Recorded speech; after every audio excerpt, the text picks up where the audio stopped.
Bueno, pues ya estamos en otro programa más de Fotoreporteros MX y Periodistas Unidos. Hoy, 11 de agosto de 2020. Alejandro Meléndez de la Ciudad de México. Oigan, pues fíjense que después de lo que reportamos ayer en este reportaje que hizo la BBC y que vinieron los ataques contra Manuel Ortiz y su servidor, pues resulta que ya nos intervinieron los teléfonos. No. ¿En serio? Hemos recibido bastantes ataques. También los ataques han sido por redes sociales.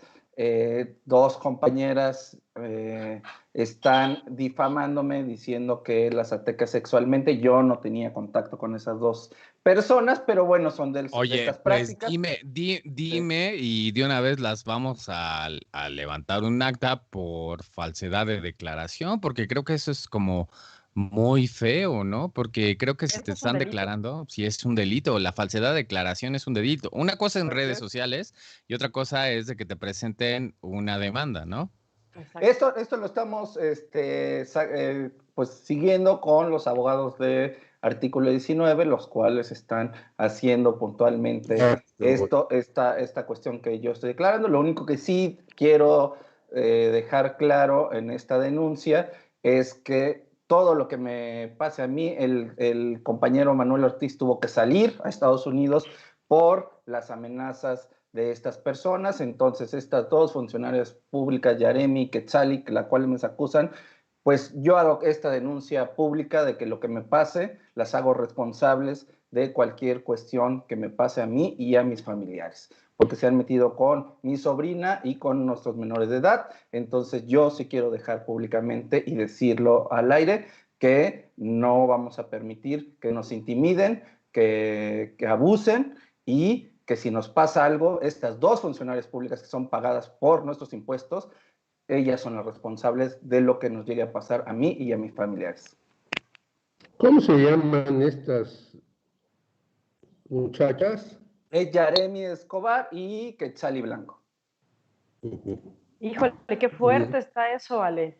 Así es, y bueno, nada más hay que decirlo, porque no vamos a dejar que nos intimiden por denunciar contra el Estado mexicano estas pues incurrencias, ¿no? Y que pensábamos que con esta cuarta transformación iba a cambiar, no nos iban a acosar a los periodistas, y bueno, pues seguimos siendo acosados, ¿no? Y demás. Nosotros también, en el caso de Enrique Peña Nieto, fuimos también, yo tuve que cambiar de celular, con lo cual estoy haciendo también ahorita por estas cuestiones, pero con Enrique Peña Nieto también nos atacaron por medio de Pegasus, tuve que cambiar de celular, pero no pensábamos que en esta cuarta transformación tuviéramos que hacer lo mismo. Estas personas pues nos están acosando, son funcionarias públicas, y se nos hace terrible que sigan pues estas campañas de desprestigio, ¿no? Porque yo me he mostrado como una persona solidaria, sobre todo con las mujeres, y que estas personas con las cuales yo no tuve mayor pues correspondencia ni demás, pues que me acusen se me hace grave, porque yo no entablé ni tenía una cuestión directa con ellas, ¿no? Pues hasta las últimas consecuencias, y nuestro apoyo siempre, porque pues estas cosas no pueden suceder, porque todos siempre hemos sido acosados laboralmente y también hasta sexualmente. Digo, yo también fui víctima alguna vez, pero la cuestión es que no pueden seguir sucediendo este tipo de situaciones, y menos cuando estamos hablando de un medio que pertenece al Estado, o sea, que es financiado directamente, que sirve para las órdenes del gobierno federal. Y bueno, esto es muy lamentable, la verdad, lo que está sucediendo. Así es, y solo por eso quiero dejar esta denuncia pública por cualquier cosa que me llegue a suceder. Entonces, ¿mis impuestos para qué están sirviendo? ¿Para que te estén acosando? Pues parece que sí, ¿no? Así es esta dinámica del gobierno. Bueno, pues continuamos con yo diría de esa señora y quienes la defienden, pero en realidad el que debe de dar resultados, y qué bueno que está Artículo 19 contigo, es el abogado de Artículo 19 que tiene que meter una demanda en la Procuraduría del Distrito Federal porque pues no se vale de que sea un acusado de algo que no ha hecho, de un asunto que no ha cometido, ¿no? Esto se necesita llevar ante un juzgado para que exista la prueba. Y mientras no existe la prueba, esto se llama difamación. La Claro, difamación en algunos Así es. países es penadísima porque no se puede andar diciendo de la otra persona una serie de cuestiones que son totalmente falsas, porque el honor de la persona en un Estado de Derecho es una de las cuestiones que deben ser inviolables. Así es, y bueno, pues pasemos a otras cosas más integrales, mi querida Karina. Ahora estás desde San Miguel de Allende.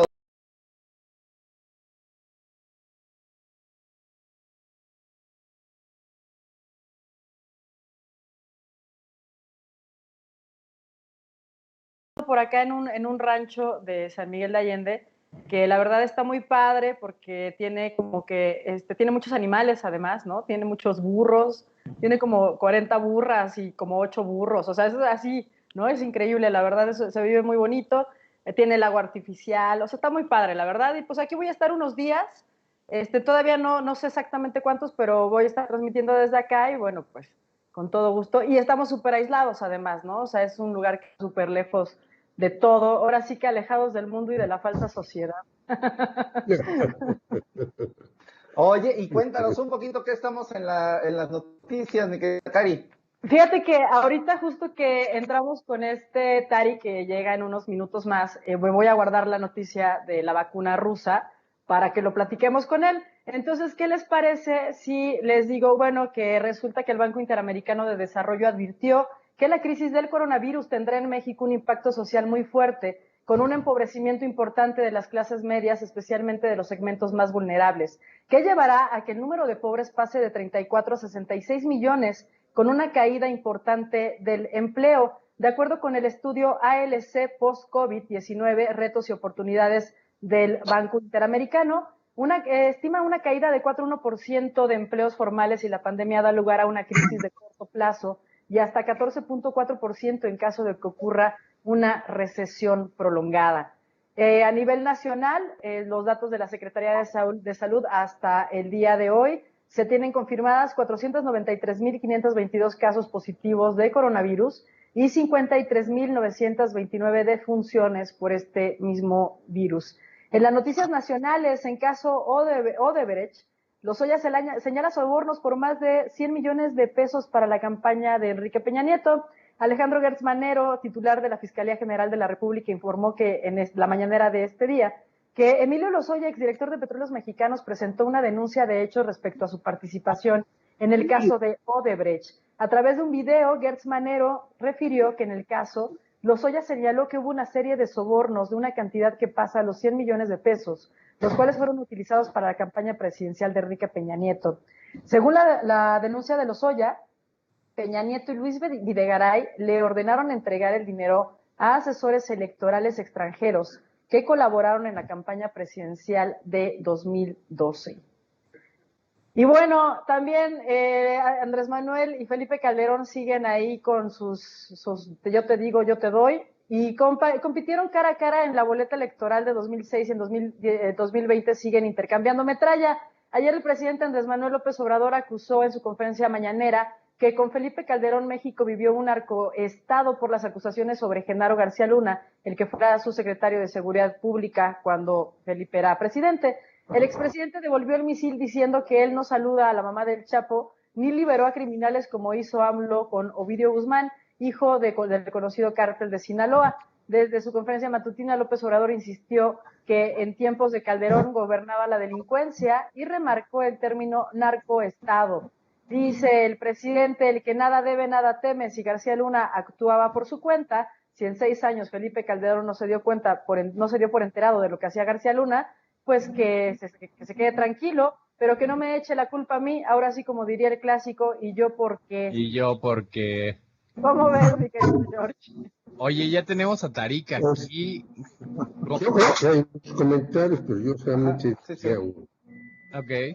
el señor Felipe Calderón no solamente tiene el caso de García Luna, sino el de Ramón Pequeño, el de Cárdenas Palomino y el de 25 más.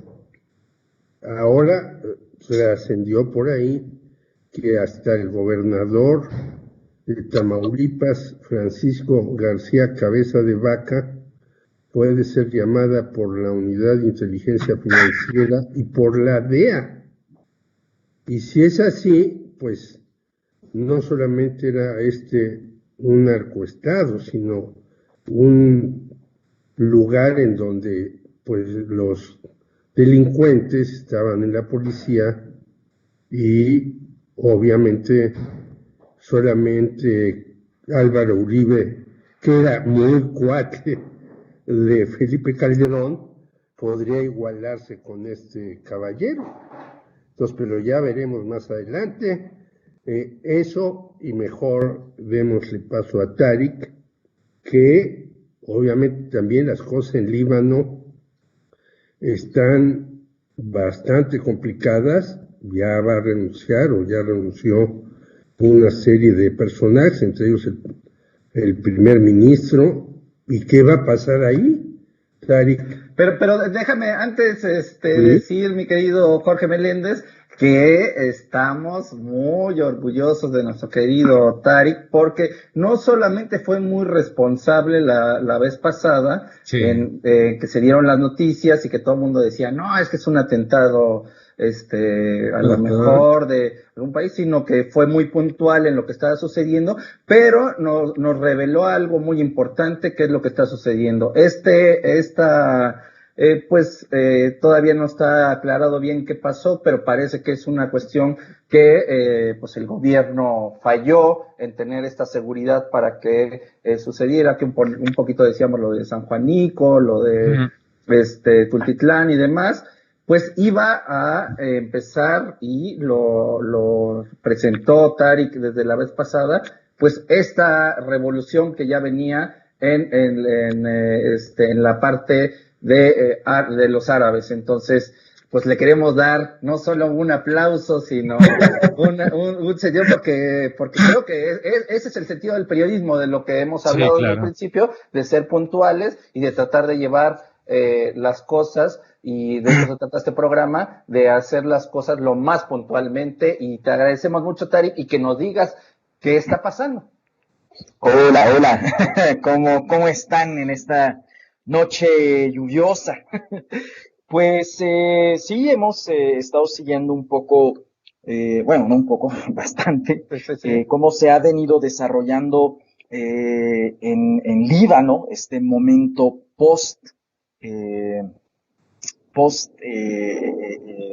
explosión. Sí, así es.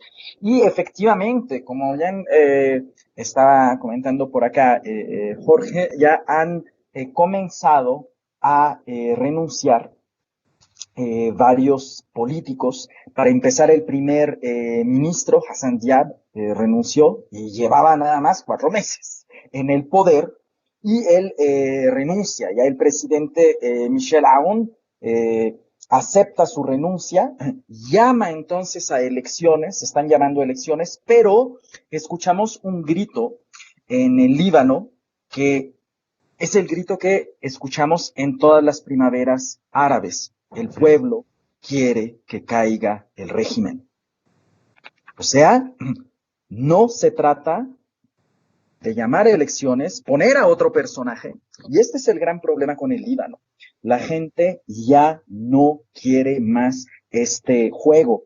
Pero venía un poco la pregunta, ¿qué tanto puede afectar? O sea, ¿por qué esta explosión afecta tanto a este país? Como bien estábamos hablando de un San Juanico, un Tultitlán, o yo diría incluso, un septiembre 17, donde en el sur se caen cantidad de edificios que estaban construidos hace 6 meses, por favor. Claro.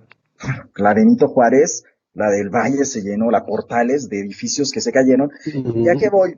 salió mucho esta idea de que si había sido una bomba, y recuerdan que platicábamos, no, la causa de esto es la negligencia y la corrupción.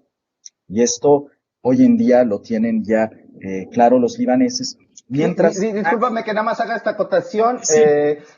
Bueno, se hizo una plataforma que por cierto ya hubo bastantes cambios, y tenemos que mencionar en este programa, de Mexicanos contra la Corrupción. Parece que hubo un recorte fuerte de periodistas, pero bueno, Mexicanos contra la Corrupción hicieron un gran reportaje que justamente estaba hecho en cómo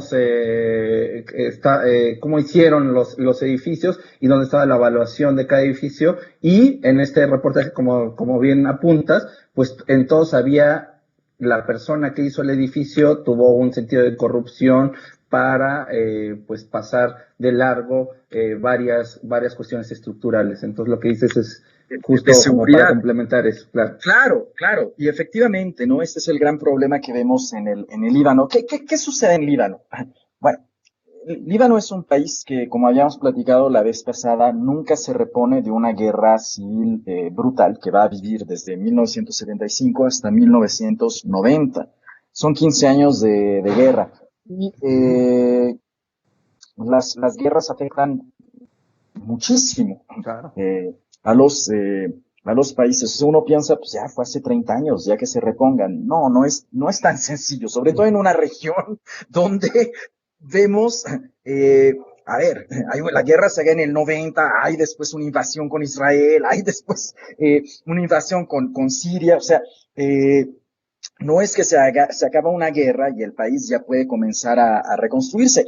Pero esto también, una de las causas es cómo termina una guerra. Y el cómo termina la guerra en el Líbano es interesante, porque ¿qué es lo que va a pasar? Todas estas milicias cristianas, milicias musulmanas, milicias drusas, recordemos que es una guerra civil que se va a acomodar de acuerdo a las corrientes religiosas.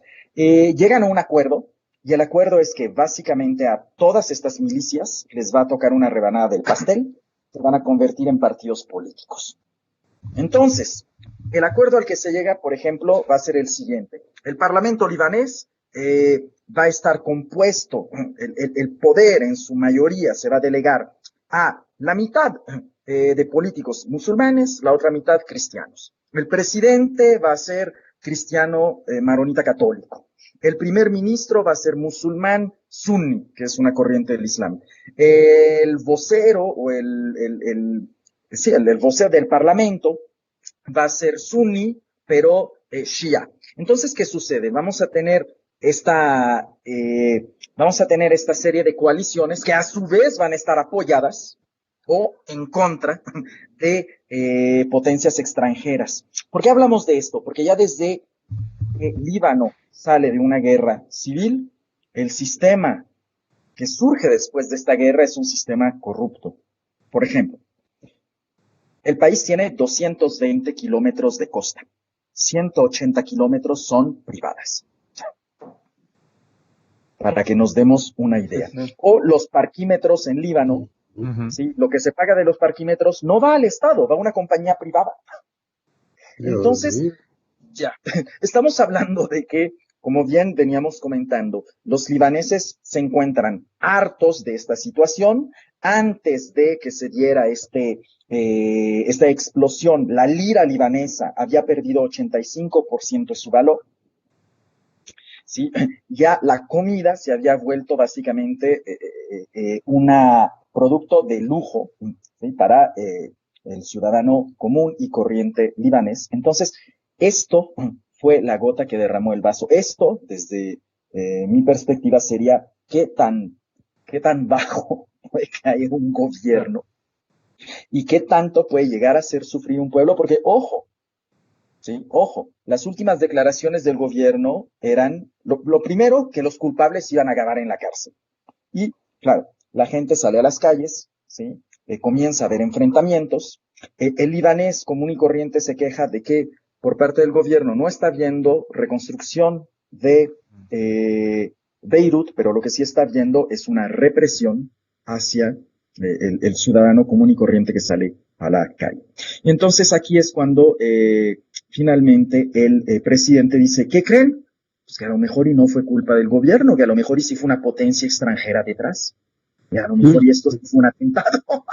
Pero, claro, por ejemplo, mi querido Tarik, ya había presentado su renuncia la jefa de comunicación o la ministra de comunicación. Platícanos un poquito de esto, ¿no? Porque pues ella ya dijo, pues me chispo, ¿no? La primera que presenta su renuncia, así es la embajadora en Jordania, que dice, yo ya no puedo representar un gobierno que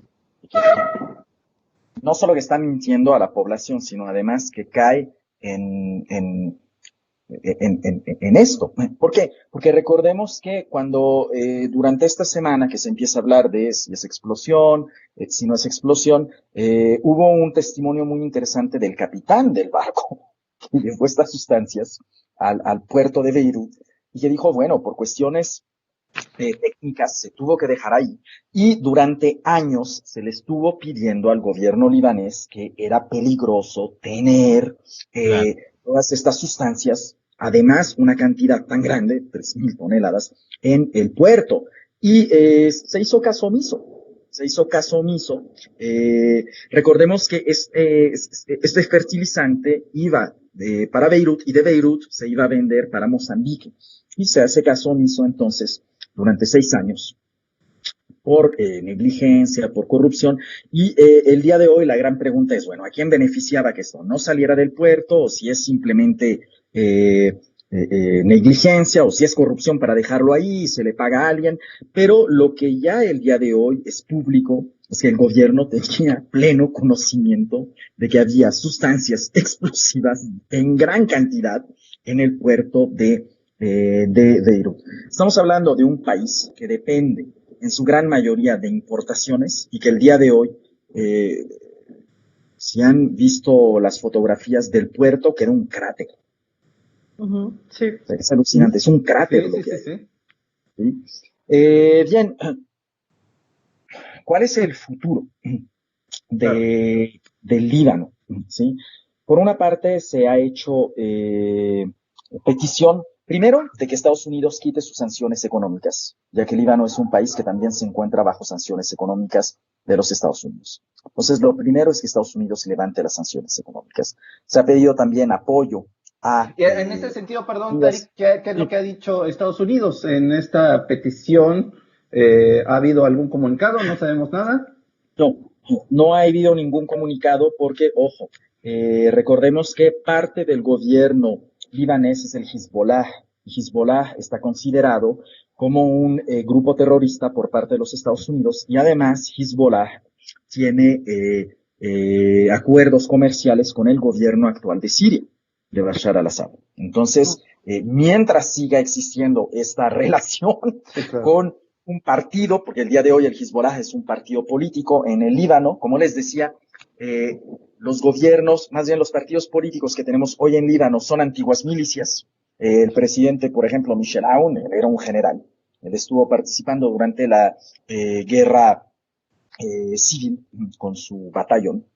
Entonces, las sanciones económicas, yo dudo que Estados Unidos se vaya a tentar el corazón y las quite, porque hemos visto catástrofes en Cuba, por ejemplo, en Irán. Claro. Sí. Estados Unidos no ha levantado sanciones económicas, entonces dudo mucho que aquí lo vaya a llegar a hacer. Pero sí, lo peligroso sí, es si el gobierno actual del Líbano sigue aferrándose al poder, se puede desatar violencia en mayor grado definitivamente en el país. Como bien platicábamos, esto es la gota que derramó el vaso, esta es la chispa que vuelve a encender la llama de las protestas y sobre todo del desencanto de las juventudes libanesas con sus respectivos gobernantes. O sea, estamos hablando, Tarik, que va a iniciar una guerra social en donde obviamente toda la gente de por allá pues va a caer nuevamente en estas guerras interminables entre que unos contra otros se pelean hasta que pues alguien cae o alguienes caen, ¿no? Mira, no sé, ojo, no descarto, ¿sí? Que la violencia llegue a, digamos, pueda salirse de control. Como bien platicábamos la vez anterior, estamos hablando de un país donde hay una crisis política, donde hay una crisis económica, donde hay hoy por hoy una crisis sanitaria, ¿sí? Y estos tres, pues, son elementos perfectos, una chispa para que el desencanto se pueda traducir en violencia organizada o desorganizada.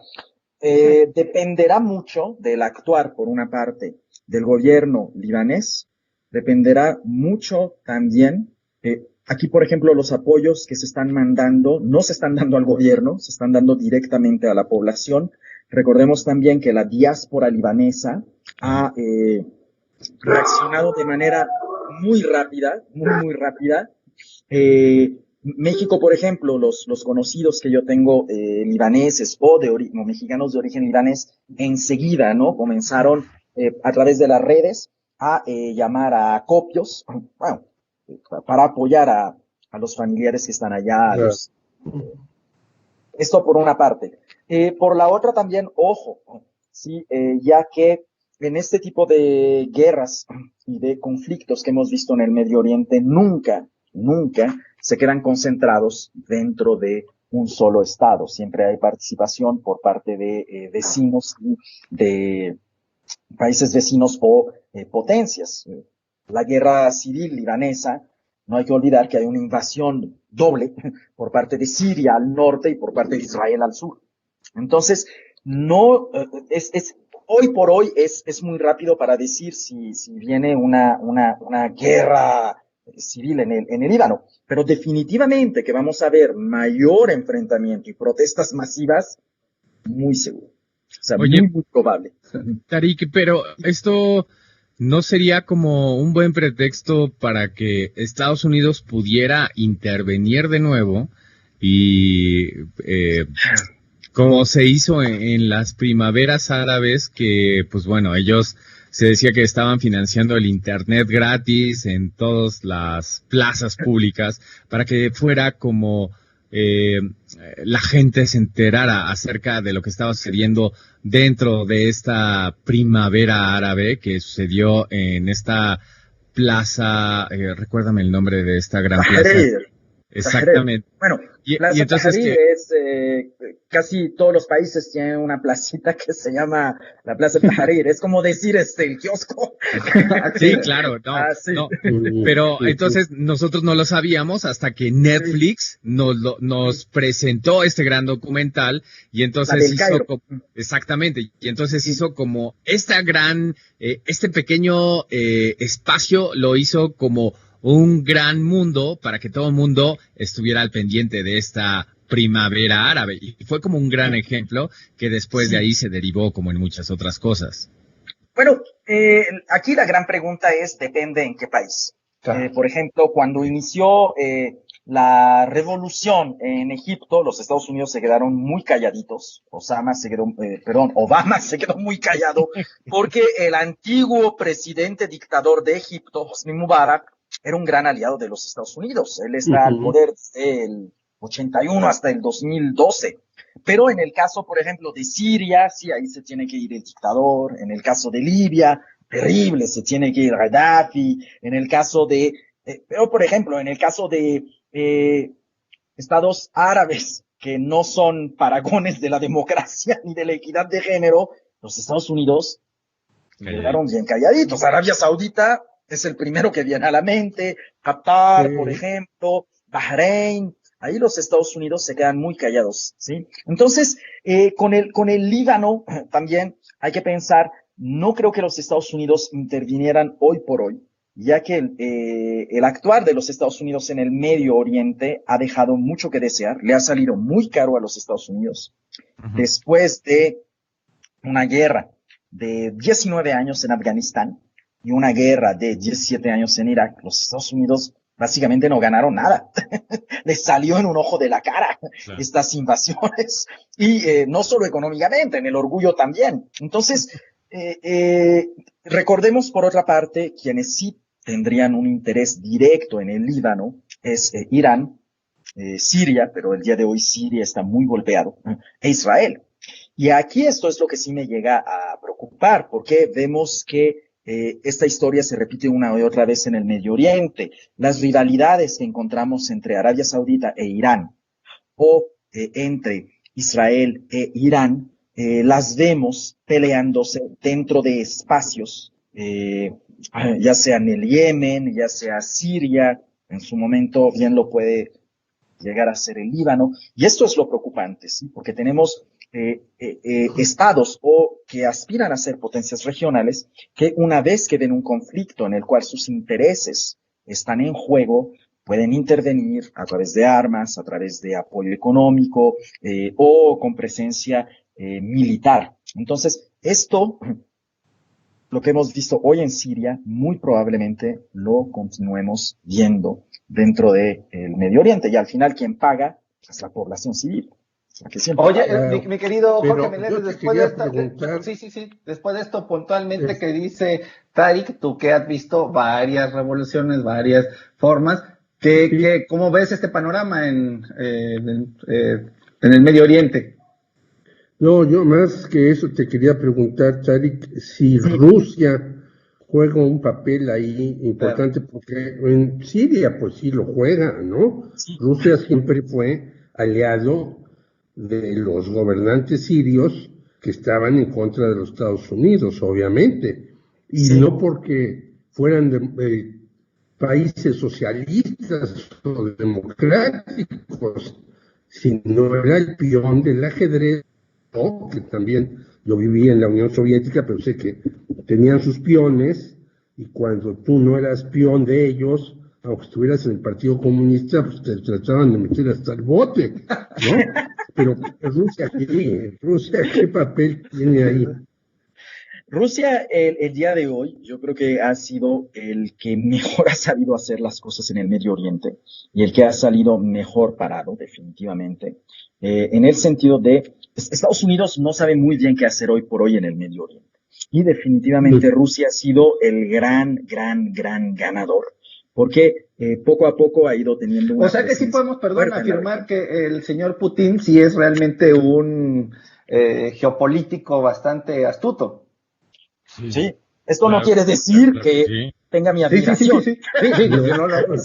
Yo hablo en el sentido de son dos cosas y estamos a favor de lo que está diciendo. Bueno, hoy tenemos el momento Sputnik, ¿no? Así lo ha llamado. Exactamente, la vacuna, ¿no? La vacuna. Eso es lo que yo quiero preguntarte. Karina tiene una pregunta que hacerte el día de hoy, entonces, por favor. Para terminar rápidamente. Espérame, Tarik, si quieres, deja nada más que te pregunte Karina y respondemos. Sí, a ver, dinos, Karina. Nada más, o sea, ¿qué significa esto a nivel internacional? O sea, ¿cuál es el mensaje que está dando Rusia con patentar la primera vacuna? Y además como que bien calladitos porque no habían dicho nada y de repente nos enteramos que, ándale, ya hasta se la puso su hija, ¿no? De Putin. Sí, sí habían estado dando noticias de los avances, los rusos. Rápidamente, creo que toda una serie de éxitos que ha ido teniendo Putin desde que inicia la presidencia a nivel de panorama conflicto. Termina con la guerra en Chechenia, con la guerra separatista en Chechenia, el trabajo que venía haciendo Yeltsin. Posteriormente, recordemos, invade Georgia y acaba con las aspiraciones de Georgia de formar parte de la OTAN. Posteriormente también invade Ucrania y acaba con las aspiraciones de Ucrania de ser una Ucrania más cercana a la Unión Europea y los Estados Unidos, y les quita a Crimea sin ningún problema. Y el día de hoy, después interviene en Siria y no tiene problema. O sea, lo que estoy diciendo es éxito tras éxito tras éxito. No es una sorpresa que el señor tenga un apoyo tan grande en el país, si bien este apoyo ha caído. Y desde el año pasado hemos visto protestas en su contra. La vacuna tiene varias lecturas. Una, por supuesto, el prestigio. El país que desarrollara la primera vacuna, se lleva un prestigio tremendo. Ojo, yo no sé si la vacuna ya está hoy por hoy en calidad. Claro. nada, porque yo creo que falta todavía tiempo para ver la fase 3. Recordemos que apenas se le inyectaron hace poquito los voluntarios. Yo no sé si en cuestión de una semana o 2 semanas es suficiente para decir, no hay efectos secundarios, póngansela todos. Es imposible. No soy antivacunas. En cuanto haya una bien, yo me la pongo sin problema. Eric dice que es imposible y yo creo que no. Yo también pienso. Yo no sé qué repercusión vaya a tener. Nada más déjame decirte esto. La guerra de la propaganda a veces nos hace hacer a todo el mundo y más a la gente desesperada locuras. Y si a ti te dicen, y eso pasó con el SIDA, si a ti te decían, cuando tenían SIDA los muchachos y les decían, ponte tales y cuáles cosas, se lo ponían. Bueno, si Trump dijo que se pusieran no sé qué hidroxiclorina y se murieron varios, imagínate nada. Bueno, y en el Medio Oriente se vivió la parte del SIDA como una guerra también, ¿no? Una vacuna que va en fase 2 puede ser muy atractiva para todo el mundo. No digo que esté bien, y yo coincido contigo, pero este señor Putin, pues ya logró estar, cuando menos formalmente, allá hasta 2030 casi.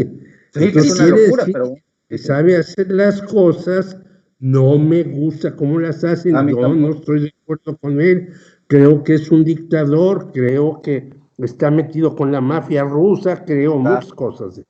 Pero con el señor Lozoya, mi querido George. Cosas, pues las sabe hacer. Ok, yo voy a dar mi punto de vista cada vez que, cuando termine Tarik y todos, yo voy a dar mi punto de vista, gracias. Déjame le agrego tantito al comentario de George, porque además de lo de la publicidad que tú dices del tema de la vacuna, yo a esto también, y creo que también es un tema de análisis, Tarik, que es la pelea que siempre ha tenido Rusia con Estados Unidos por las cuestiones tecnológicas y científicas.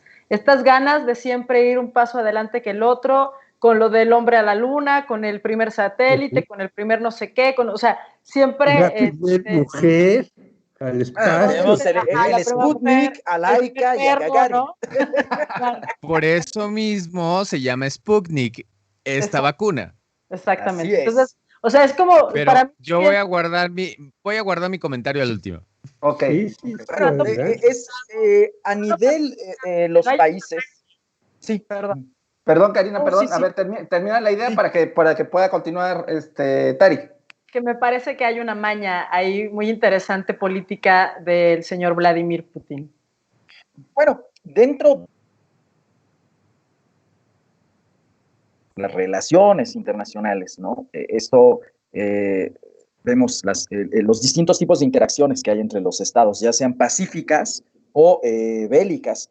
Por supuesto que el tema definitivamente no solo de el obtener poder, ¿sí? A nivel militar, a nivel económico, hablamos de lo que es el poder suave. Y el poder suave es, por ejemplo, la influencia que puede tener un país dentro del sistema internacional. Hollywood es un ejemplo de esto.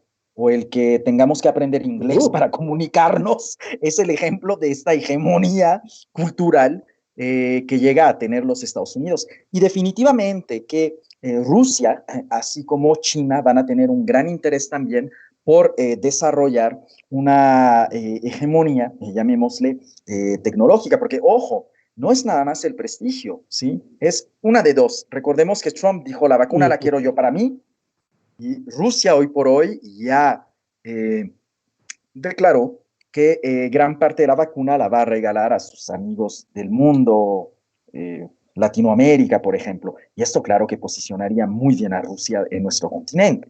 ¿Sí? Si en cualquier momento el presidente aquí o en Venezuela o en países que son o que podrían llegar a ser cercanos a Rusia, claro que se posiciona de una muy buena manera. Entonces, la maña también aquí es saber usar el poder, pero no solo el poder militar y el poder económico, ¿sí? También en este sentido, la tecnología, los avances tecnológicos, el deporte. Ojo, cuando uno ve las Olimpiadas, y dice, bueno, ¿por qué le meten tanto los estados a ganarse una medallita de oro, ¿no? O 2 o 3 o las que sean.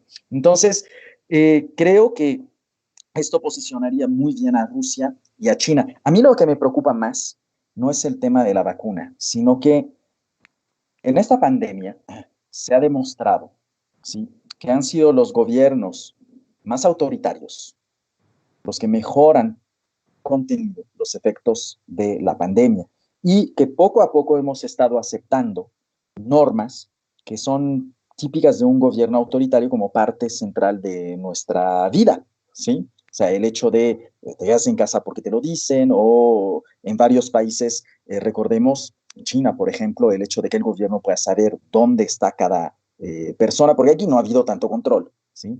Pero lo interesante es esto. Si vemos al final del día el número de bajas que hay en las democracias liberales y en los gobiernos autoritarios, para mí la preocupación más grande es que como modelo a seguir podemos comenzar a ver más los gobiernos autoritarios de Rusia o de China que, por ejemplo, los europeos, Estados Unidos, que Estados Unidos está, pero ha sido una tragedia lo que ha hecho Trump durante estos meses.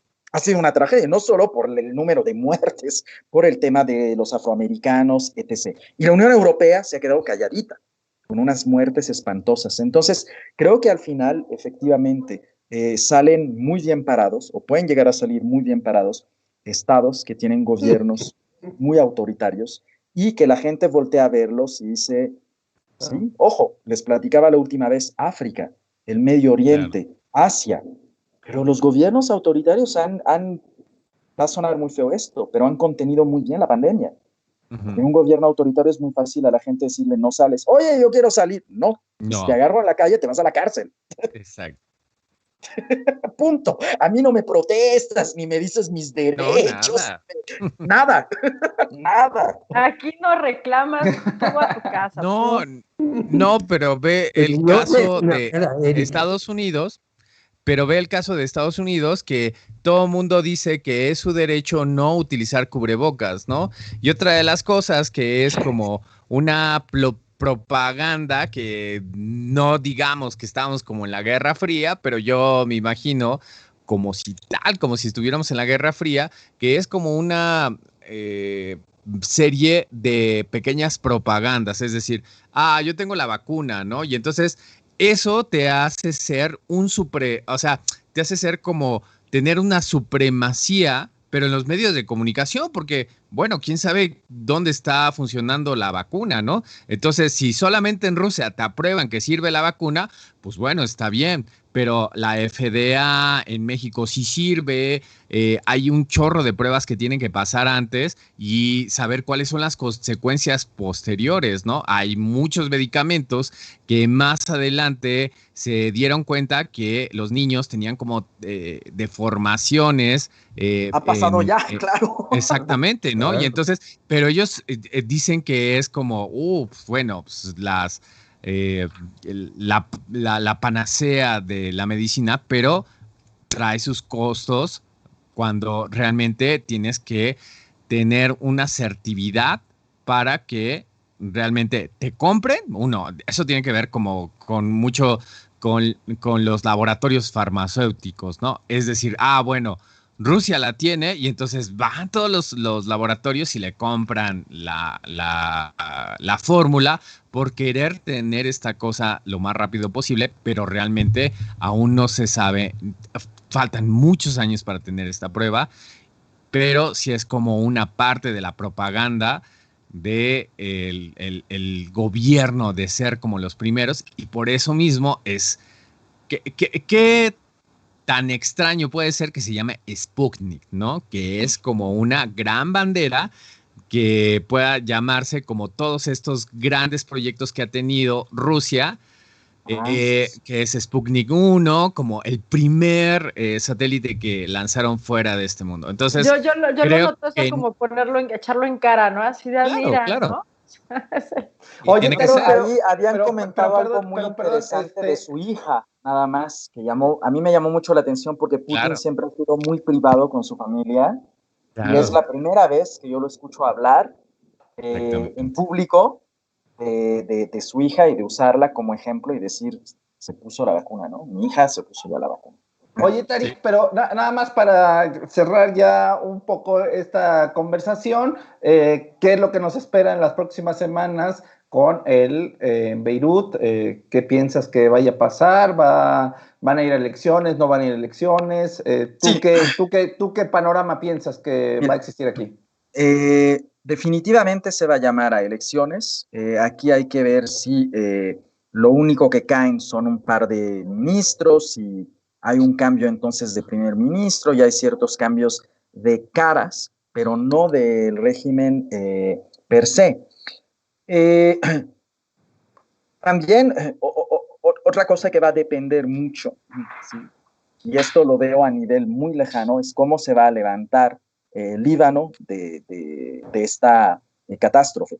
Lo que podemos esperar a corto plazo definitivamente es que van a continuar todas estas distintas manifestaciones, distintas protestas y movimientos sociales. Esto sin lugar a dudas.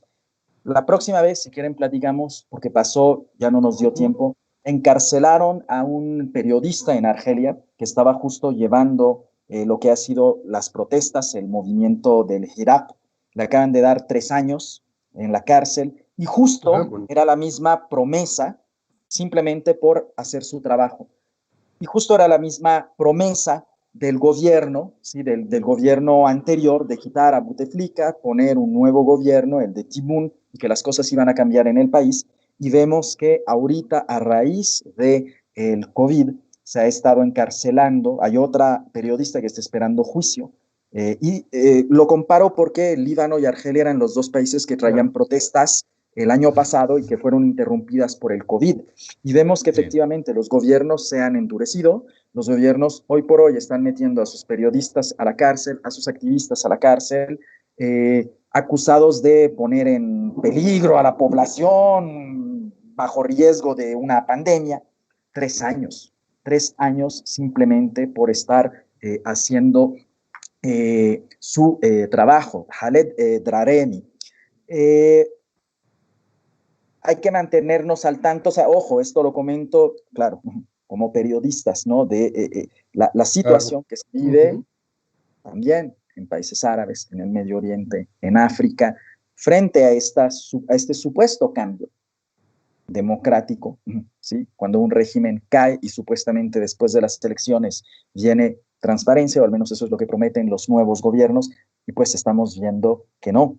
Y esto es lo que a mí me preocupa más al final del día de esta pandemia, que ha venido como... Oye, todavía tenemos 10 minutitos porque va a entrar más tarde nuestra siguiente invitada, pero platícanos un poquito cuáles son las cuestiones, porque esto, y lo veníamos platicando desde que empezamos el programa, cuáles son las cuestiones por las que estos periodistas han sido imputados o cuáles son los cargos que se les ponen para terminar en la cárcel, porque eso es muy importante dar este contexto, ¿no? A Khaled Drareni, él por ejemplo era periodista independiente, estaba con la Kasbah Tribune, estaba también con TV5 Monde y también era parte de Reporteros Sin Fronteras. Esto es importante decir. Y a él se le va a acusar desde marzo, ¿sí? Además, el juicio es a distancia. Eso fue como lo más surreal, ¿verdad? O sea, él desde su casa, detenido, ¿sí? Y por lo que lo van a acusar, básicamente dentro del movimiento que viene dándose desde febrero del año pasado en Argelia, es un movimiento que se oponía al quinto mandato ya del presidente Abdelaziz Bouteflika, pero hablamos de un presidente que pasaba ya de los 80 años, que no hacía una presentación pública desde hacía ya 5 años, que las últimas, voceros, el señor estaba en silla de ruedas, se hablaba mucho de su salud, las últimas elecciones ni siquiera hizo campaña de tan mal que estaba. Entonces, esto ya para el pueblo argelino fue decir, no es posible que el poder no tenga a nadie más que tengan que usar, de verdad, a un presidente que ya ni se puede mover, ¿sí? Y que lo tenga que usar como pues como símbolo, porque no hay nadie, o sea, no hay nadie a quien presentar. Él en su momento había ganado había pacificado el país después de una guerra civil muy brutal. Bueno, entonces hay un cambio, se llama las elecciones en diciembre. Cabe comentar que estas elecciones no son avaladas por el pueblo argelino y hay una participación del menos del 20%. Sí, o sea, se castiga y el pueblo argelino dice estas elecciones no tienen absolutamente nada de legales, porque nos están dando 5 opciones, pero las 5 opciones no es un cambio real, ¿de acuerdo? Y se le va a acusar a él por estar llamando a una huelga general, supuestamente, por estar atentando a la seguridad del país y por estar poniendo en peligro a la población argelina en medio de una pandemia. El abogado de Khaled dijo que eran acusaciones absurdas. Así, no usó la palabra, dijo, es absurdo. O sea, es absurdo y esto nos demuestra no solo que no hay una libertad en Argelia, sino que el aferrarse por parte del gobierno argelino a que las cosas no cambian. O sea, que hay una movilización total del país que se opone a 20 años ya de gobierno de un personaje que quería 5 más. Y las acusaciones el día de hoy resultan absurdas. O sea, ¿qué estaba haciendo Khaled Drarani? Su trabajo, informando a la población. Eso era lo único que estaba haciendo.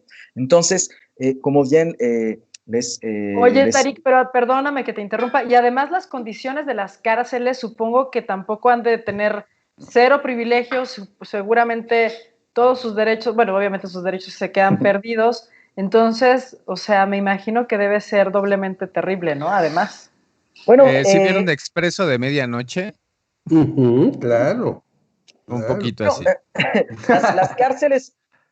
Las cárceles argelinas no llegan a ser, digamos, no es así una celda con 20 personas. O sea, en ese sentido, si hay que mencionar, las cosas han cambiado. Ojo, porque también esto es una doble crítica, ¿no? A veces la gente dice, no, es que Argelia, pues el día de hoy se tiene que someter a respetar derechos humanos y habría que ser más duro con el criminal. Sí, pero en el caso de un periodista no estamos hablando de un criminal, estamos hablando de un preso político. Esta es otra cosa.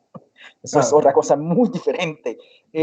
Claro. Pero yo creo que más que sea el hecho de cortar, digamos, coartar la libertad de cualquier periodista por estar haciendo su trabajo, son las acusaciones que caen en lo absurdo.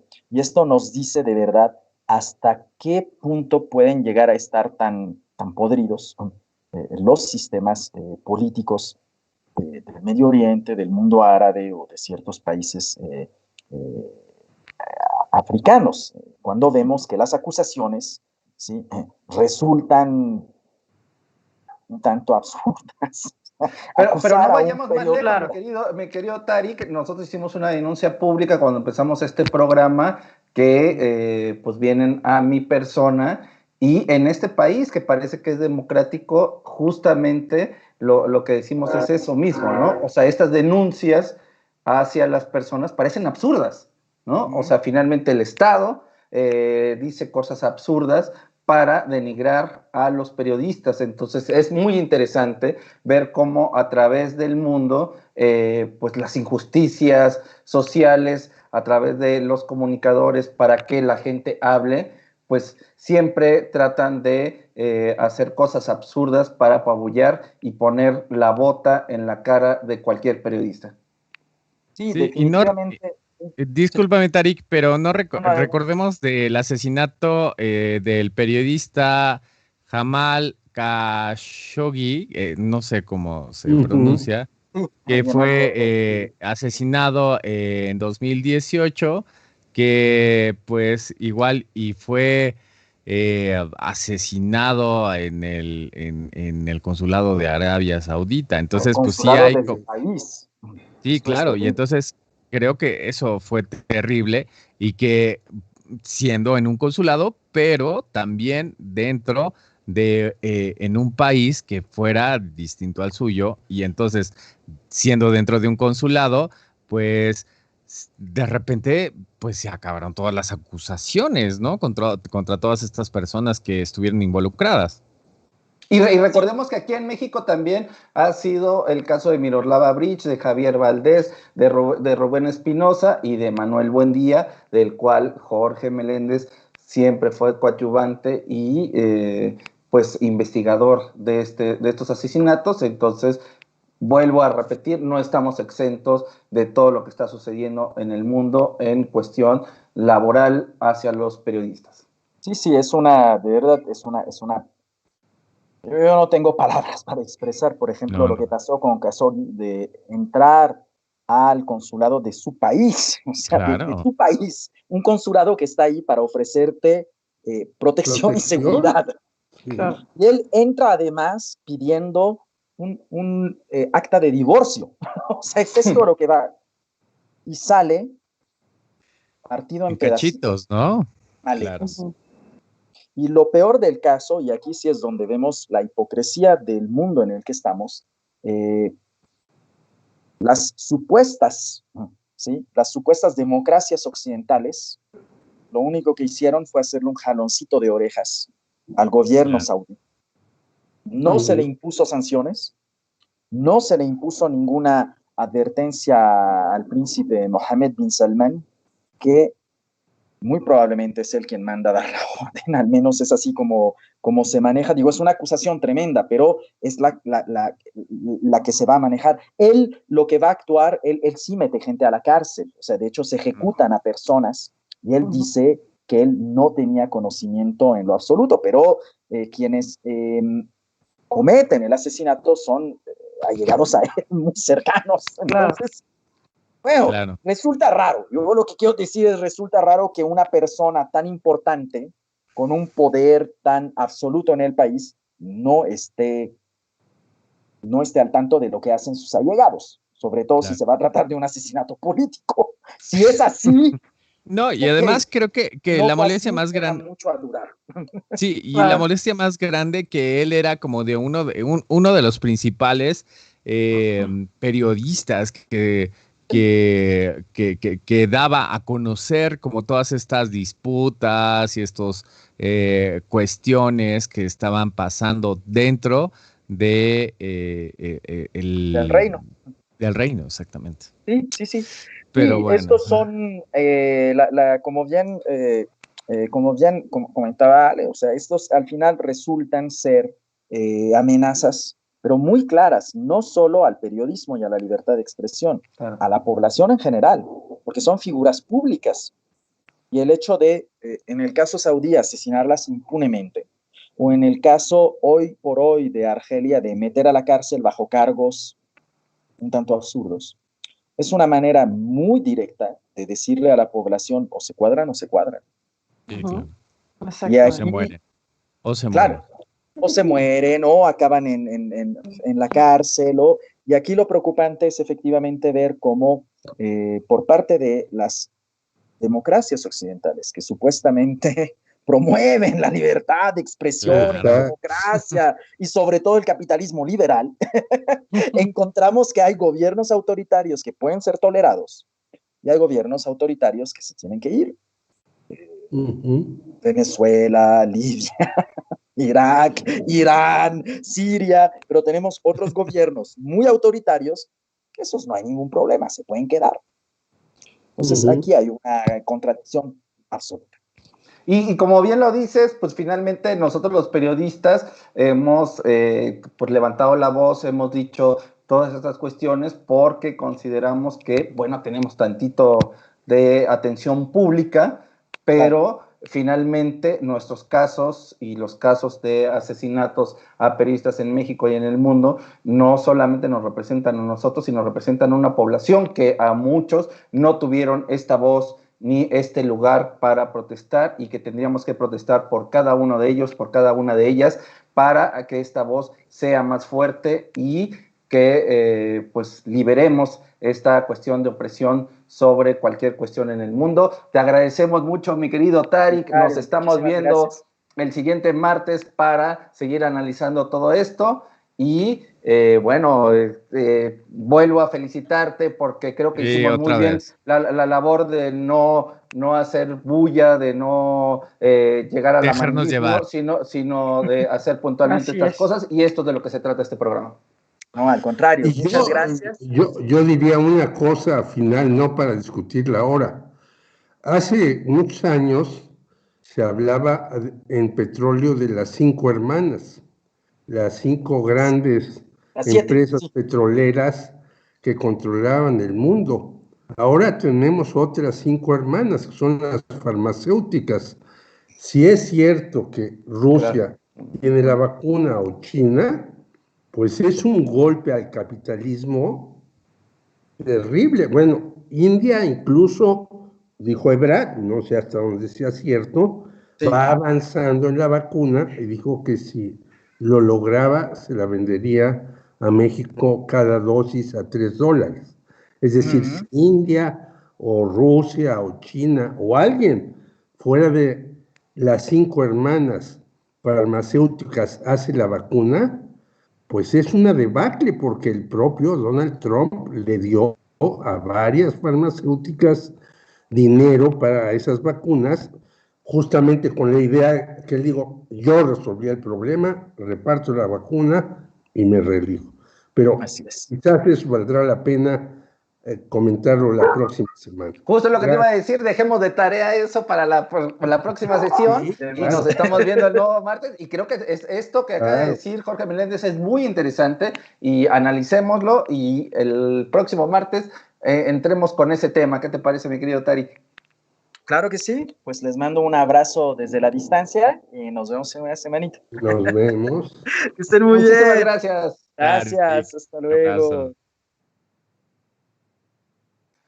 Oye, pues mi querido Eric Besa, ya tenemos a nuestra próxima invitada. Por mientras yo te digo que Desiree Rivera dice: abrazo grande, Alex, manda corazón y besos. Le mando un gran abrazo de solidaridad también a Desiree. Blanca Espinosa: no se vale tanta impunidad como te apoyamos. Alejandro Meléndez Ortiz: te conocemos y conocemos tu trabajo. Un abrazo también a mi querida Blanca. Compadón aquí dice: se fueron. Dice Verónica Arenas, y no sé a qué se refirió, pero bueno. José Luis Ángeles Boleaga: saludos solidarios. Ana Berta Lama: buenas noches, el apoyo para Alejandro Meléndez y demás fotoreporteros, saludos. Un abrazo también a ella. Lucía Meléndez nos está viendo, y Dolores Rosa manda corazón. Dice: hola muñeca, te quiero hacer un reclamo a Dolores, porque cuando no está la muñeca no nos manda saludos, y yo a Dolores la quiero mucho, entonces que aunque no esté su hija, nos vea y mande saludos porque la quiero mucho.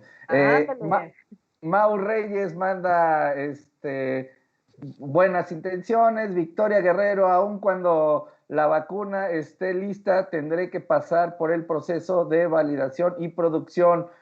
Muy rápido que se esté lista, estará disponible hasta enero. Son estrategias comerciales para meterse en la carrera, pero también para dar certeza en Rusia, dado el número creciente de casos que están teniendo, dice Victoria Guerrero. Y vuelve a escribir Victoria Guerrero, dice: la crisis ocasionada por la pandemia de influenza de 1918 fue una causante de la aparición de los gobiernos fascistas, nacionalistas e intolerantes, hasta tener conciencia de la historia para lo que nos representa. Porfirio Toledo nos está viendo. Dolores Rosas: jajaja, los quiero a todos. Le mandamos besos a Dolores. Y bueno, ahora sí, mi querido Eric, ¿a quién tenemos aquí?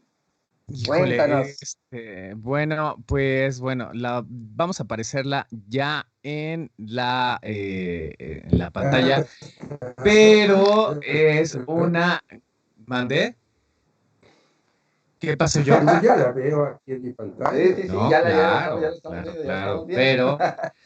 Híjole, tiene un currículum enorme, o sea, ya que le están viendo, pueden admirarla, y entonces mientras puedan ver a nuestra compañera. Voy a leer un poquito de su currículum, o sea, voy a leer lo más que se pueda para que igual puedan decir. Yadira González es licenciada en Ciencias de la Comunicación por la Universidad Veracruzana y máster en Periodismo por la Universidad de Barcelona y la Columbia University of New York. Tiene un diplomado en Género y Periodismo por el Instituto Internacional de Periodismo José Martí de La Habana, Cuba, y ha sido becaria de la Fundación Nuevo Periodismo Iberoamericano en Cartagena de Indias, Colombia, y la Escuela Internacional de Cine y Televisión de San Antonio de los Baños, Cuba. Desde el año 2006 ha trabajado haciendo promoción y difusión de los derechos humanos de las mujeres en medios de comunicación y fue una de las fundadoras de Circe Radio, la primera radio feminista online en México, desde la cual produjo y condujo el espacio Mujeres que Saben Latín. Su carrera en radio la ha ejercido en México, Estados Unidos y España. Ha abarcado la radio comercial pública, libre, comunitaria y universitaria desde hace 23 años. Desde 2009 al 2011 fue jefa del área de prensa en el Instituto Veracruzano de las Mujeres y del 2011 al 2013 coordinadora de difusión y comunicación en el colectivo de investigación y desarrollo de educación entre mujeres AC, en donde participó en la investigación sobre violencia y feminicidio. Bueno, yo me estoy poniendo muy nervioso porque son como muchas cosas y yo no sé cómo decir tanto porque ya ella también me está pidiendo que ya pare. Yadira, ¿cómo estás?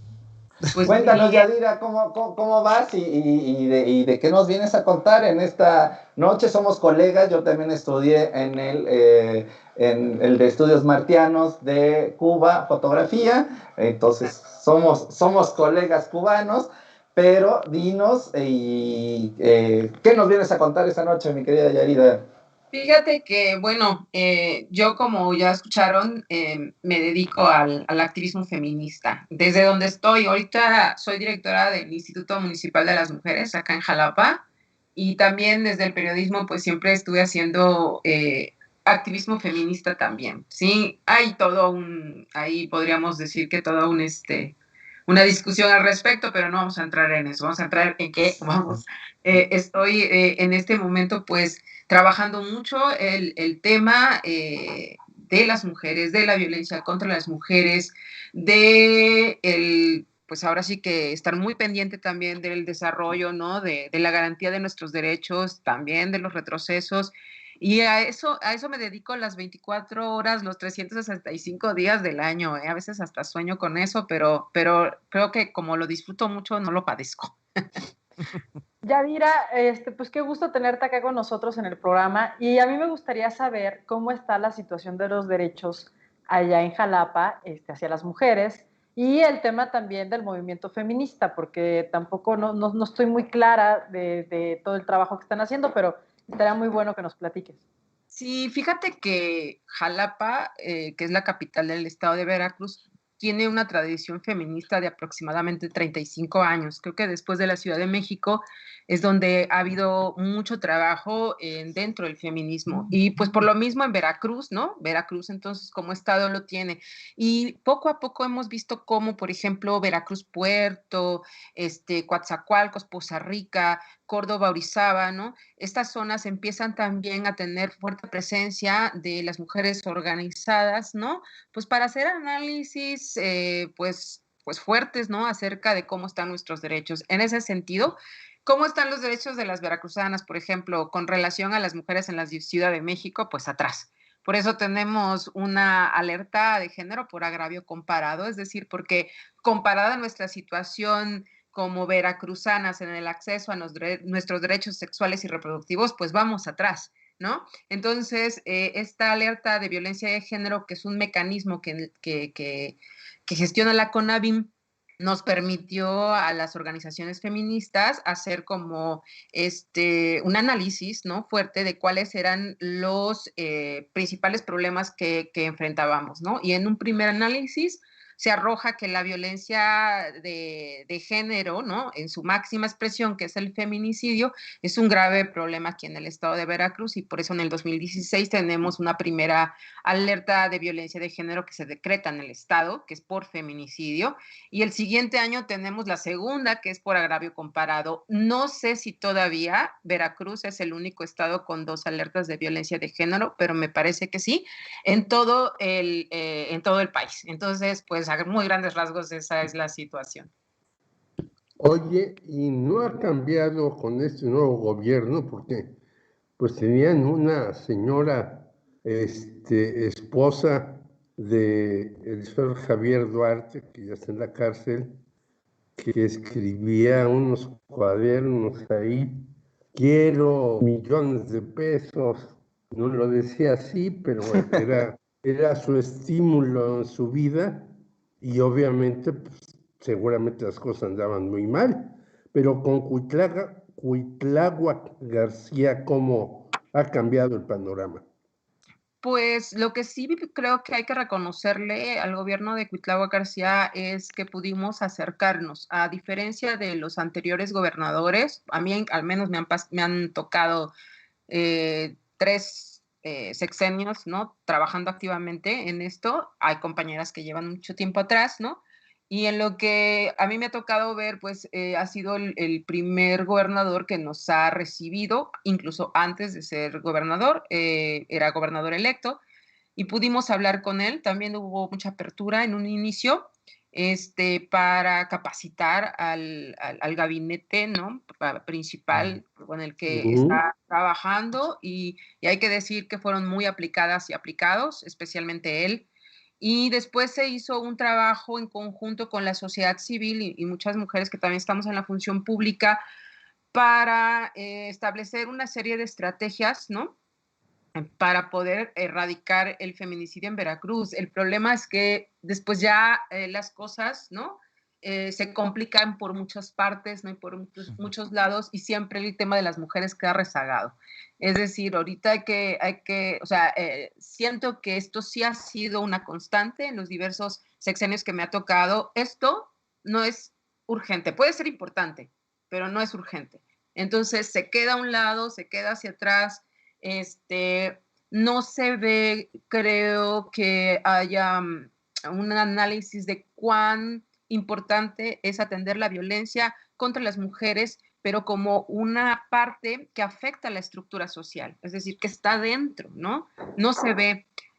Hay muchas personas también dentro de la función pública en todos los ámbitos, ¿no? Sea nacional, municipal, estatal, que no han entendido lo que significa la violencia de género, que no se ha entendido todavía de qué hablamos cuando hablamos de feminicidio. Y lo vemos muy claramente, por ejemplo, en los fenómenos de Internet, cuando incluso los mismos o las mismas autoridades que tienen la obligación de haber entendido el tema porque lo tienen que trabajar, pues resulta que no lo han entendido, ¿no? Y cómo lo vemos, bueno, cuando salen a hacer cosas espantosas e impresentables, ¿no? Como las que hemos visto últimamente. Entonces, si tenemos...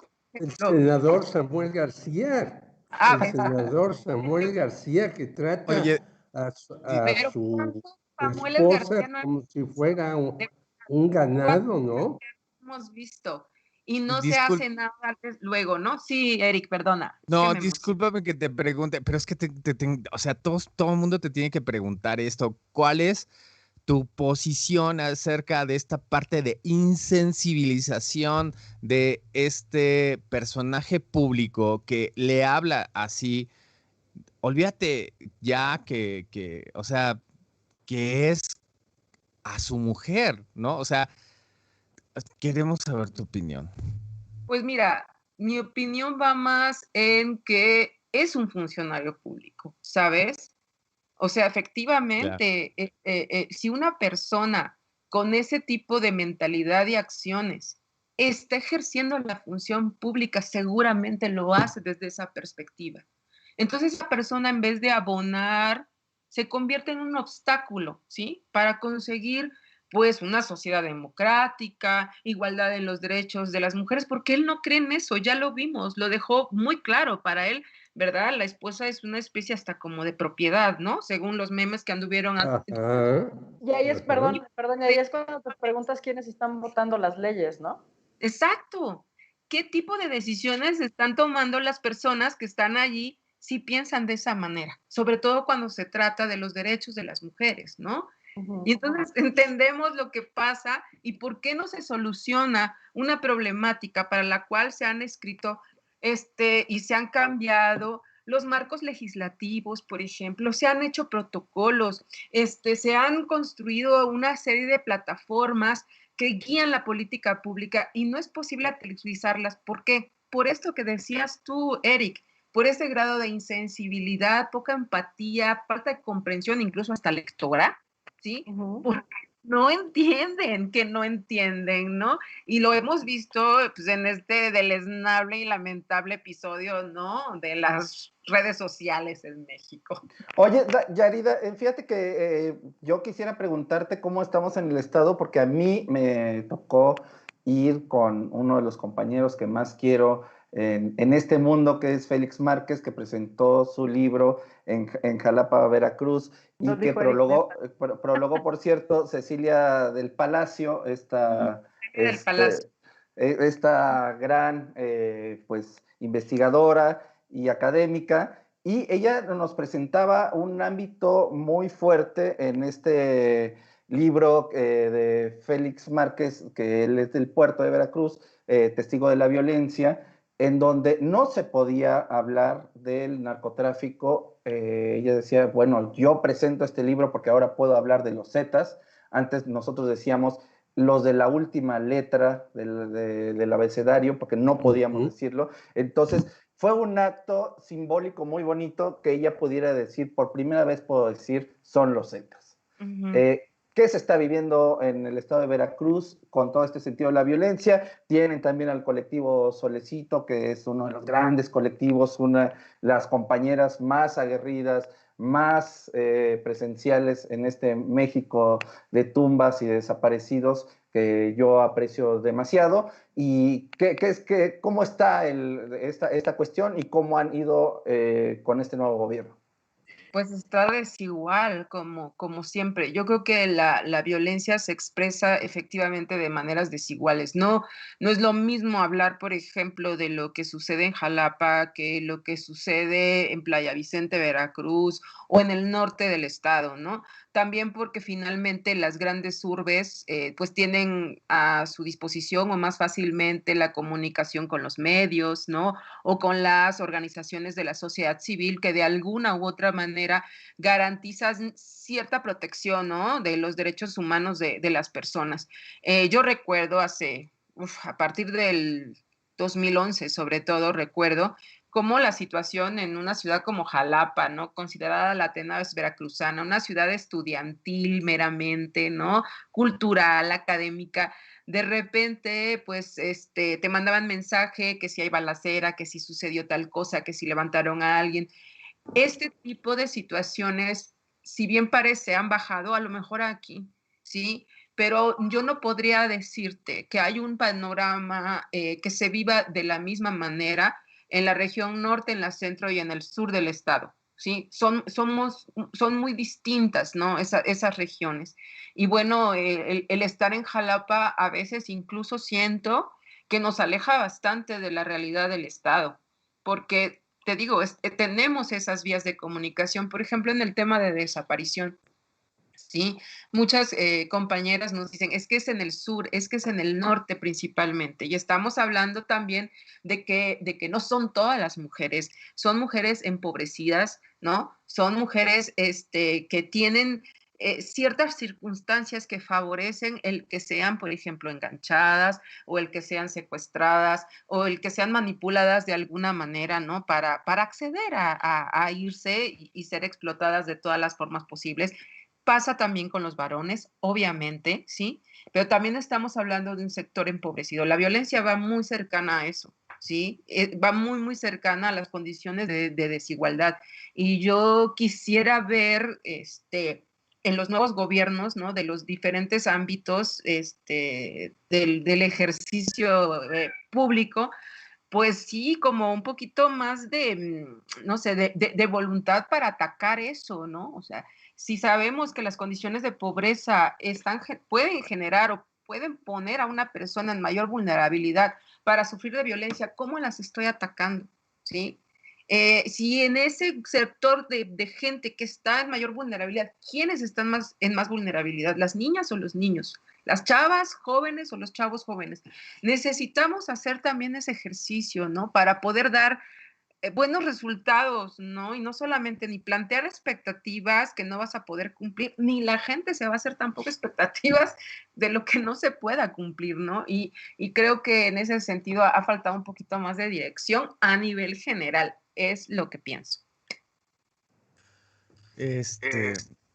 Yadira, creo que, no, es que, pues bueno, al escuchar como todas estas situaciones, uno se plantea, ¿cómo ha estado actuando el movimiento feminista o cómo la sociedad se ha organizado como para empezar a hacerse notar, ¿no? Todo el mundo pensaría que es una moda, pero realmente hay mucho trabajo atrás.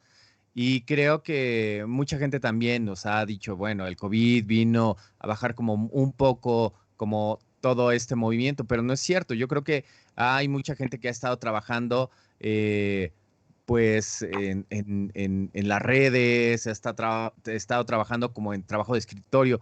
¿Cómo han estado trabajando todos ustedes ahora con este problema de la pandemia? Fíjate que en ese sentido, yo he visto sobre todo mucha más participación de chicas jóvenes y me da un montón de gusto, de veras, me da mucho gusto y también de chicas jóvenes de mi edad, porque de veras, o sea, hay muchas compas que andamos en los 40 y tantos que apenas nos estamos enterando y bueno, estamos maravillados, sí. ¿no? Yo salí del closet en el 2006, fue cuando me declaré feminista, ya cuando dije, sí, pues sí, soy feminista, tengo que aceptarlo, ¿no? En el 2006 y pues desde entonces ya han pasado, pues, ¿qué? 13 años, 14 años, y lo que he visto es un mayor interés. Yo recuerdo que los 25 de noviembre y los 8 de marzo, ¿no? Que son las fechas así como más fuertes, ¿no? De denuncia, íbamos las mismas 12 de siempre, ¿no? Por mucho tiempo, pero poquito a poquito empezaron a llegar y en la última manifestación que fue la del 8 de marzo, sí. este año antes de la pandemia, pues éramos un montón y vio un montón de compañeras, incluso compañeras mías de la prepa, ¿no? Que jamás pensé que les iba a latir o iban a pensar que esto podría representarlas y ahí estaban y me dio mucho gusto. Y después vino la pandemia del COVID y nosotras, yo pertenezco a una red que se llama Red de Mujeres Feministas de Veracruz, la REMUFEVER.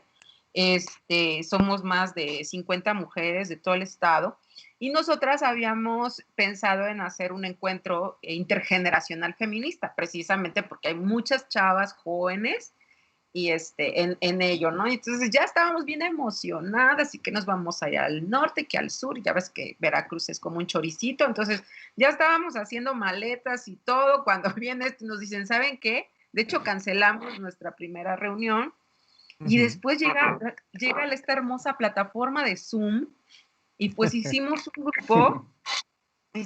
grupo en Facebook que está activísimo y a través del cual hemos llegado a miles de mujeres y no solamente de Veracruz, sino de todo el país.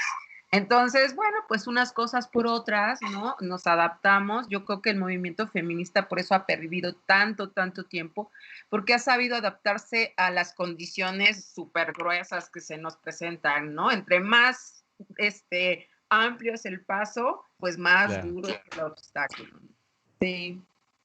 Oye, pues mira, vamos a hacer algo. No nos dejes aquí, pues con ganas de preguntarnos algo más. Déjanos hacerte una segunda invitación para que nos puedas contar más acerca de esto. El tiempo se nos está acabando. realmente entramos tarde y además que entramos tarde, pues de todas maneras, siempre hay muchas preguntas que nos quedan. Y pues si nos quieres, o sea, si tú quieres invitar a las mujeres que nos están viendo a tus grupos, a que, pues por favor, danos las redes para que igual y empiecen a participar contigo y más adelante te podemos volver a invitar porque Claro. hay muchas cosas que se tienen que hablar acerca del Estado y acerca del feminismo, que es algo como muy importante, que es un movimiento que está creciendo y que se tiene que empezar a visualizar. Muchas gracias. Claro que sí. Pues miren, a las que quieran anotarse al grupo, como son grupos cerrados y es un grupo separatista, es decir, solamente está integrado por mujeres en general, pero es un grupo separatista. Me pueden buscar en Yadira Hidalgo González, así estoy en Facebook, que por ahí todo el mundo me agrega.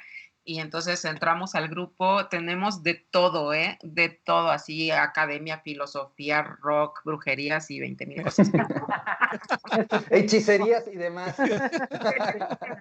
Ya, claro que sí. Oye, pues muchísimas gracias, Yadira, qué gusto y pues gran labor la que hacen y pues estaremos pendientes de todo lo que andan trabajando allá por Jalapa. Muchas gracias. Muchas gracias, Karina, y gracias a todos ustedes. Un abrazo. Le mandamos un gran abrazo y una gran admiración y muchísimas gracias por participar con nosotros. Vale. Chao.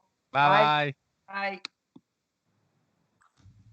Oigan, pues ya nos despedimos de este programa. Muchas gracias por estar. Denos likes en todas nuestras redes sociales, por favor. Hay también un botón de donaciones. Y bueno, un poquito para terminar amablemente este programa y para pues decir que estamos en pie de lucha después de todas estas agresiones que hemos sufrido, que vendrán y que tendremos que resistir.